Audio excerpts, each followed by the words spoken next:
Hello everyone, how are you? This is Dr. Chavigar. Welcome to my channel Krishna Institute of Law. आज का topic base है socialisation कि socialisation किसे कहते हैं और सोशलाइजेशन हम किन किन तरीकों से कर सकते हैं means what are agent of socialization या हम कह सकते हैं समाजीकरण के क्या साधन हो सकते हैं। तो सबसे पहले हम देखते हैं कि मीनिंग ऑफ सोशलाइजेशन। देखिए समाजीकरण क्या है। आपको पता है कि जो इंसान है वो एक सामाजिक प्राणी है। कोई भी व्यक्ति समाज से अलग रह के अपनी जिंदगी को व्यतीत नहीं कर सकता है। आप देखिए अगर किसी व्यक्ति के पास बहुत सारे पैसे हैं और उसे कहें कि आप इसको इस घर से नहीं निकलना है तो उसके लिए सारे पैसे बेकार हैं। जब तक आप लोगों से मिलते जुलते नहीं हैं, आप अपनी बातें उन्हें नहीं बताते हो, उनकी बातें आप नहीं सुनते हो, अपने दुख उन्हें बताते हो, अपने सुख उन्हें बताते हो, तो आपको मन में एक बहुत ही सेटिस्फैक्शन मिलता है।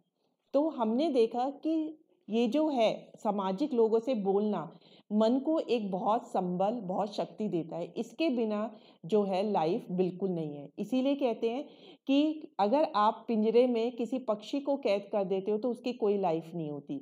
तो पिंजरे में कोई भी, चाहे वो सोने का पिंजरा भी क्यों ना हो, तो भी उस पक्षी को वो पिंजरा पसंद नहीं आएगा। वो खुले आसमान में विचरना चाहता है। तो इसलिए जो इंसान है वो सामाजिक प्राणी है।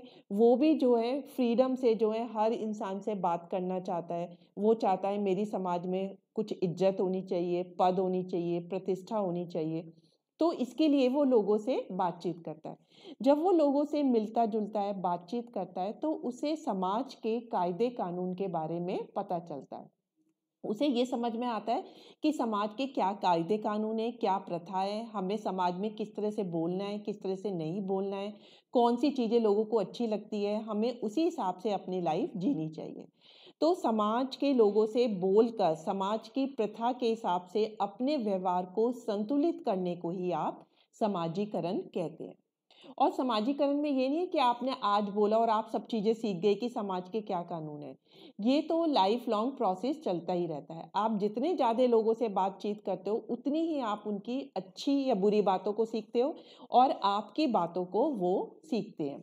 तो सोशलाइजेशन का क्या मीनिंग हुआ कि आप एक दूसरे से बातचीत कर रहे हो, समाज के जो कायदे कानून हैं उन्हें सीख रहे हो और उसके हिसाब से अपने व्यवहार को संतुलित करते हो।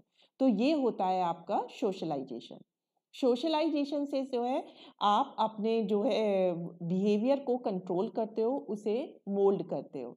तो जैसे जब बच्चा जन्म लेता है वो कच्ची मिट्टी के समान है, जैसा आप उसे बनाओगे वो बिल्कुल वैसा ही हो जाएगा।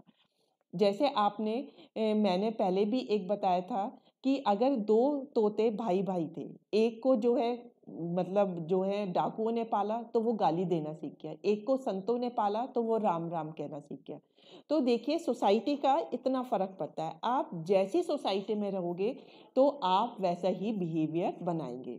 तो जो समाज में स्वीकृत बिहेवियर है आप उसी हिसाब से अपने को मोल्ड करने की कोशिश करते हो। तो ये था आपका सोशलाइजेशन। अब सोशलाइजेशन के एजेंट क्या है? एजेंट का मतलब है कि हम कौन कौन से ऐसे ग्रुप होते हैं जहाँ से हमें समाजीकरण सीखते हैं, जहाँ से हमें सोशलाइजेशन में हेल्प मिलती है। मतलब कहाँ पे लोगों से हम इंटरेक्ट करते हैं, वो कौन कौन से साधन होते हैं। सबसे पहला है फैमिली। देखिए इंसान जब जन्म लेता है तो वो अपनी फैमिली में ही अपनी आंखें खोलता है। तो वो अपने भाई बहन माता पिता को जो है देखता है। तो अगर वो कोई गलत काम करता है, किसी अपने छोटे भाई को मारता है या बड़े अपने भाई बहन से लड़ाई करता है तो फौरन उसे डांट पड़ती है। तो उसे समझ में आ जाता है कि हमें अपने बड़े भाई बहनों को नहीं मारना चाहिए, हमें प्यार से रहना चाहिए। तो फैमिली आपकी पहली शिक्षक होती है और उससे आपको समाज में रहना के क्या क्या कायदे कानून है वो देखने को मिलते हैं। उसी हिसाब से अगर किसी फैमिली में माँ बाप जो हैं बच्चों को बहुत लाड प्यार करते हैं, उन्हें किसी भी चीज़ के लिए नहीं डांटते, चाहे वो अच्छे करें चाहे बुरे करें, तो ऐसे बच्चे जो हैं बिगड़ जाते हैं। क्योंकि फैमिली में जब वो सोशलाइजेशन करें तो वो गलत चीज़ें सीख रही हैं। इसीलिए कहते हैं कि माता पिता को ना तो बहुत ज़्यादा लाड प्यार करना चाहिए, ना ही बहुत ज़्यादा अनुशासन में रखना चाहिए। उन्हें बीच का रास्ता अपनाना चाहिए कि गलत करते हो तो थोड़ा डांट भी दो, और अच्छी चीज़ें कर रहे हो तो उनको जो है मोटिवेट, उनको प्रेज भी करना चाहिए। नेक्स्ट है प्ले ग्रुप। देखिए, बच्चों को फैमिली के बाद सबसे अच्छा खेलना लगता है, तो वो अपने मोहल्ले के बच्चों के साथ खेलते हैं।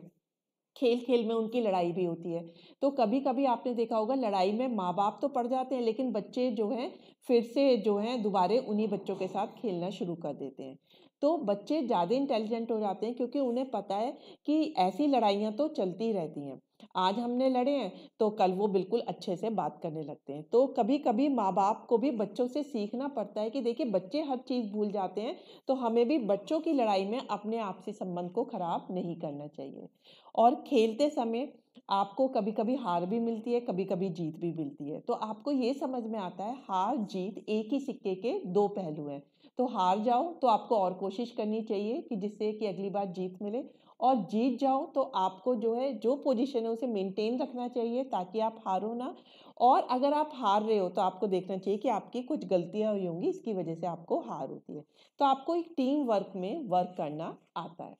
नेक्स्ट है स्कूल। देखिए, बच्चा फिर जो है जब थोड़ा बड़ा होता है तो वो स्कूल जाता है, और ज़्यादातर टाइम उसका स्कूल में ही बीतता है। स्कूल में क्लास में वो सब बच्चों के साथ बैठता है, उसमें हर जाति धर्म का बच्चा होता है, तो उसे एक दूसरे का कल्चर सीखने को मिलता है। वो एक दूसरे के धर्म का आदर करना सीख जाते हैं, उन्हें टीम वर्क आता है, एक दूसरे की वो सहयोग करना सीख जाते हैं। तो स्कूल में जब वो इतने सारे बच्चों से मिलते हैं, इतने लोगों से बात करते हैं, शिक्षकों से बात करते हैं, तो उनका जो है समाजीकरण बहुत तेज गति से होता है। नेक्स्ट है नेबरहुड। देखिए, जब आप स्कूल से वापस आ जाते हो तो आप घर पे तो बैठते नहीं हो, कभी किसी बच्चे के साथ खेलते हो, कभी कभी उनके घर में भी चले जाते हो। तो इस तरह से आपका पड़ोसियों से भी अपना बहुत ज़्यादा इंटरेक्शन होता है, और पड़ोसियों से भी आप बहुत चीज़ें सीखते हो। तो जैसे आपके मम्मी पापा से पूछोगे आप, तो आप देखोगे कि बचपन में तो जो पड़ोसी थे वो भी आपकी पिटाई कर देते थे, और आप कुछ नहीं कह सकते थे, ना माँ बाप कह सकते थे, क्योंकि पड़ोसी भी बिल्कुल आपको अपने बच्चे के समान ही देखते थे। अगर उन्हें लगता था आप कोई गलत काम कर रहे हो तो वो आपको टोक देते थे, और आप भी उन्हें पूरी इज्जत देते हैं कि वो आपके माँ बाप की तरह ही हैं। तो इस तरह से पड़ोसियों से भी आप बहुत चीज़ें सीखते हैं। नेक्स्ट है किन ग्रुप, नातेदारी। देखिए, किन ग्रुप किसे कहते हैं? एक तो कुछ रिलेशन होते हैं जो ब्लड रिलेशन होते हैं, जैसे आपके भाई बहन, आपके चाचा ताए के लड़के, तो वो क्या होते हैं? ब्लड रिलेशन होते हैं। कुछ रिलेशन ऐसे होते हैं जो मैरिज के बाद बनते हैं, जैसे मैरिज के बाद हुई तो आपका जो है साला बना, जीजा बने आप, ठीक है? तो ये सब क्या होते हैं कि विवाह के बाद संबंध होते हैं। तो चाहे वो ब्लड रिलेशन वाले हो या फिर आपके विवाह के बाद के संबंध हो, जैसे कि आपके पति पत्नी हो गए, देवर भाभी हो गए, साले साली हो गए, भाई बहन हो गए, सास ससुर हो गए, ये सब किस में आते हैं? किन ग्रुप में, नातेदारी में। तो जब आप इनसे, आप हमेशा कोई भी फेस्टिवल हो इनसे मिलते हैं, बर्थडे पे जा रहे हो, किसी की मैरिज एनिवर्सरी पे जा रहे हो, तो आपका इनसे आना जाना रहता है। तो आप जब रहते हैं, बातचीत करते हैं, तो आप सब लोगों से मिलते हैं, तो आपकी बातें वो लोग सीखते हैं और उनकी बातें वो सीखते हैं। तो किन ग्रुप से भी हम बहुत चीज़ें सीखते हैं। नेक्स्ट है आपका मैरिज, विवाह। देखिए, जब विवाह होता है तो आप पति पत्नी होते हैं, तो पति जो है, पति पत्नी दोनों अलग अलग फैमिली बैकग्राउंड से आते हैं, तो शुरू शुरू में उन्हें एडजस्टमेंट करनी होती है एक दूसरे की फैमिली कल्चर को समझने में। तो इस तरीके से आप दूसरे के कल्चर को समझते हैं, उसी हिसाब से अपने को एडजस्ट करते हैं। तो मैरिज भी आपको सोशलाइजेशन में हेल्प करती है। नेक्स्ट है इकोनॉमिक इंस्टीट्यूशन।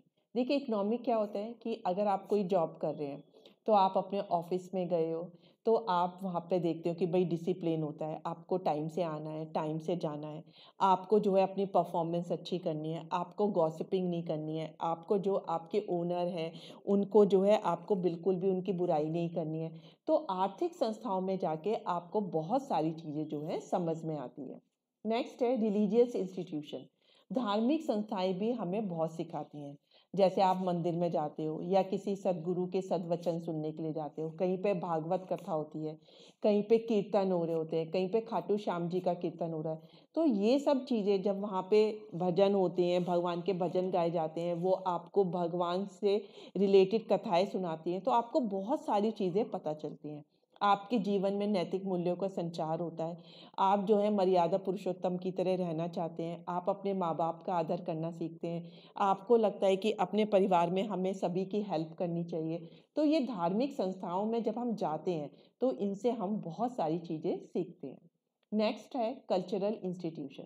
देखिए कल्चरल इंस्टीट्यूशन आज आपने देखा होगा बहुत सारे क्लब बने हैं, कोई रोटरी क्लब है, कोई लॉयंस क्लब है, और वुमेन्स की जो है किटी पार्टीज होती हैं। तो ये सब क्या होते हैं? ये कल्चरल इंस्टीट्यूशन होते हैं। यहाँ पे जब आप जाते हैं तो यहाँ पे भी बहुत सारे ग्रुप के लोग जुड़ते हैं। वहाँ पे बहुत ज़्यादा आपकी सिंगिंग होती है, डांसिंग होती है, बच्चे अपनी परफॉर्मेंस करते हैं, जो प्रेसिडेंट होते हैं वो स्पीच देते हैं। आप बहुत से सोशल जो वर्क होते हैं उनमें भी जो है बहुत बढ़ चढ़ के भाग लेते हैं। तो ये सब कल्चरल इंस्टीट्यूशन आपको सिखाती हैं कि हमें दूसरों की सेवा भी करनी चाहिए, क्योंकि दूसरों की सेवा करने से जब नीडी व्यक्ति के मुख पर मुस्कान आती है तो आपको जो सुकून मिलता है वो आपको बहुत पैसा कमा के भी नहीं मिलता है। तो कल्चरल इंस्टीट्यूशन से भी आप बहुत कुछ सीखते हैं। लास्ट है आपका बिजनेस ग्रुप। देखिए बिजनेस क्या है? या तो आप सर्विस कर रहे होंगे या आप बिजनेस करते हैं। तो जब आप बिजनेस करते हैं तो आपसे कोई माल खरीदने आ रहा है, किसी को आप माल बेच रहे हो, ठीक है, और आप कहीं से रॉ मटेरियल खरीद रहे हो, किसी ट्रांसपोर्ट से बात कर रहे हो, इतने कस्टमर से बात करते हो, तो आपको बहुत सारे लोगों से जो है बात करनी होती है। आप जब सीखते हो तो आपका जो नॉलेज का होराइजन है वो बहुत बड़ा होता है, क्योंकि आपकी नॉलेज कम है। जब आप दसियों लोगों से बात करते हो, सौयों लोगों से बात करते हो, तो आपको नई नई नॉलेज आती है, आपको पता चलता है देश विदेश में क्या चल रहा है। तो बिजनेस ग्रुप में रहकर भी आप बहुत सारी चीज़ें सीखते हैं। तो आज आपको पता होगा कि सोशलाइजेशन, समाजीकरण किसे कहते हैं, और किन किन माध्यमों से कहाँ कहाँ जब हम जाते हैं तो हमारे को जो है समाजीकरण या सोशलाइजेशन होता है। So that's all for today lecture. और इसे लाइक शेयर बिल्कुल करिए, और इसे बिल्कुल मत भूलिए। और अगर आपने चैनल सब्सक्राइब नहीं किया तो इसे सब्सक्राइब कर लीजिए और बेल आइकन को प्रेस कर दीजिए। Thank you very much.